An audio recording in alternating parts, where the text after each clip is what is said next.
مولانا انور شاہ صاحب رحمۃ اللہ علیہ نے فیض الباری جلد 2 صفحہ 441 پر کہا ہے کہ روافض کا کفر سلف میں متفق علیہ، اختلاف شیعی میں ہے۔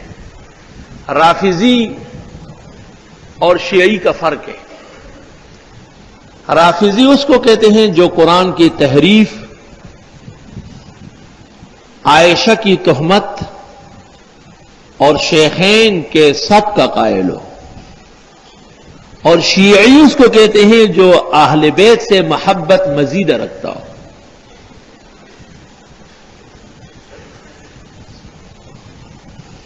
تو سلف کے ہاں رافضی کافر تھا، لیکن شیعہ کافر نہیں تھا، کیونکہ علم تھا، دونوں میں فرق پایا جاتا تھا۔ عبدالرزاق صنعانی شیعہ ہے، لیکن امام بخاری کا استاد ہے۔ حاکم نیسابوری شیعہ ہے، اور علماء لکھتے ہیں کہ حاکم دنیا میں ایک ہوا ہے، تمام احادیث کا حافظ، عالم بہت بڑا ہے، اور اس نے کہا ہے کہ ابو بکر، عمر، عثمان اور عائشہ کی احادیث اگر میں نقل نہ کروں تو میں دنیا میں آگ میں جل جاؤں گا، دنیا میں آگ میں جل جاؤں گا۔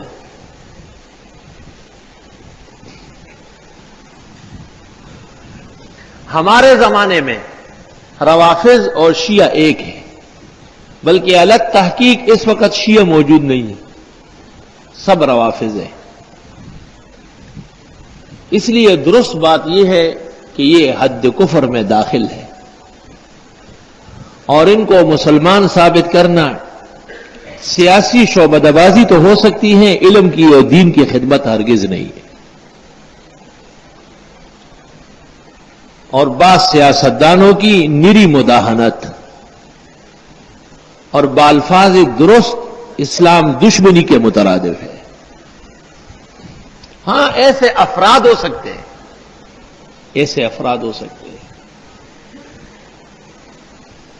جب کراچی کے علماء قتل ہوئے اخیر میں بہت زیادہ، تو ایک بہت بڑا شیعہ عالم ہمارے ایک بزرگ عالم اور سیاستدان کے پاس گیا اور اس کو کہا کہ کراچی میں علماء دیوبند قتل ہو رہے ہیں، علماء دیوبند اصل اہل سنت ہے، اگر یہ مر گئے، ختم ہو گئے، اسلام ختم ہو جائے۔ شیعہ عالم نے کہا۔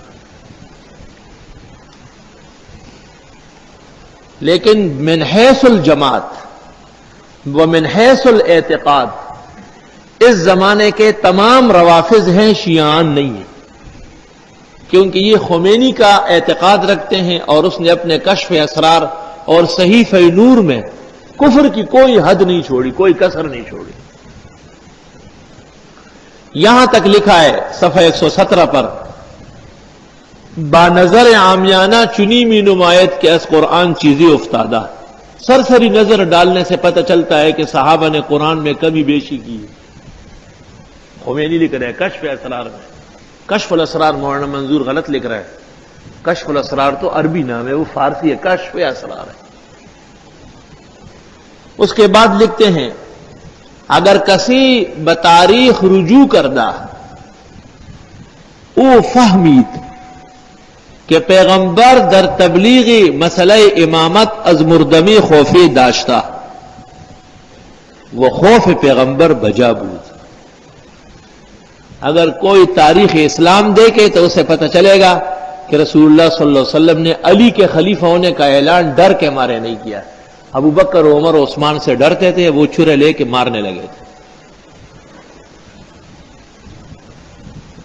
حضرت عمر کے بارے میں، حضرت ابوبکر کے بارے میں کہتے ہیں، ای حدیث نیس دروغ است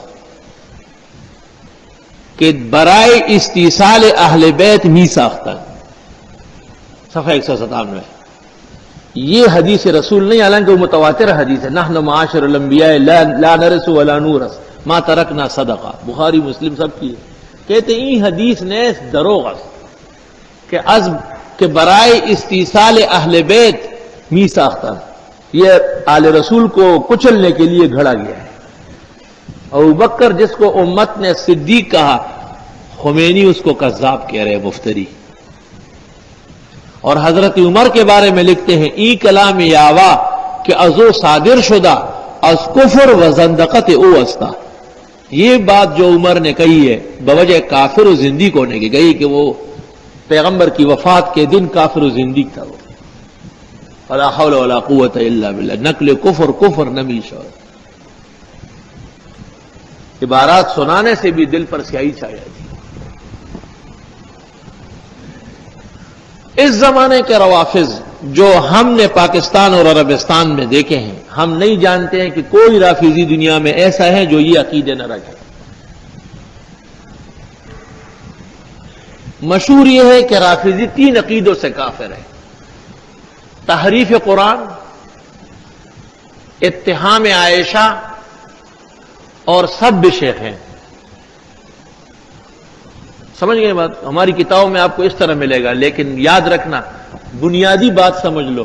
کفر کی بنیاد ایک ہے اور وہ ہے عدم اعتماد علی عدالت الصحابہ. صحابہ کرام پر اعتماد نہ کرنا، کیونکہ قرآن لکھا صحابہ ہے، جمع انہوں نے کیا، پہنچایا انہوں نے، تو وہ غلط ہو گیا ان کی نظر میں. حدیث اور سنت نبی کی صحابہ نقل کرتے ہیں، وہ ختم ہو گئی.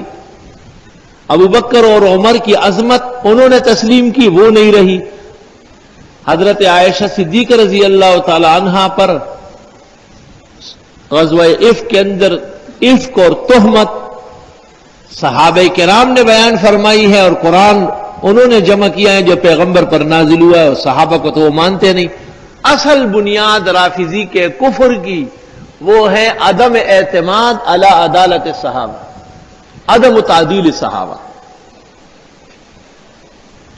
تو وجہ اہل سنت کے برحق ہونے کی تمام صحابہ کو ہدایت کے ستون اور نجوم ماننا ہے. کسی ایک صحابی سے آپ کو اور ہمارا اختلاف ہے. یہ جائز ہے کہ حضرت امیر معاویہ کا نام نامناسب الفاظ سے ذکر ہو جائے؟ ہرگز نہیں. معاویہ مجتہد تھے. دعہو فإنہ صحابی. ابن عباس کہتے ہیں دعہو، رہنے دو یہ بات ہے، فإنہ فقیہ.